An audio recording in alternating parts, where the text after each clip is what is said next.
Hello guys, जय जगन्नाथ, जय माँ लक्ष्मी। आउ एक नुआ मिनी ब्लॉग को आपण मानक वेलकम।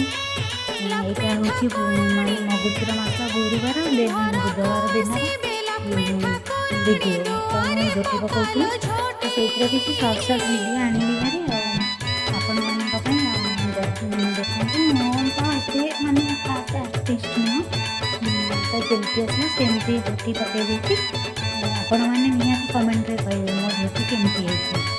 गुरुवार दिन सकाल उठी माँ लक्ष्मी टे पूजा करदेली। पूजा करके देन बही पढ़ी। बही पढ़ी सारापर बही पढ़ी सारापर आसिक खाइली आउे एतिकीर वीडियो शेष करुँची। जदि आपण मानू आज भिडियोटी भल लगी then like subscribe share comment करने को जमा भूलें। रही नमस्कार, जय जगन्नाथ, जय माँ लक्ष्मी।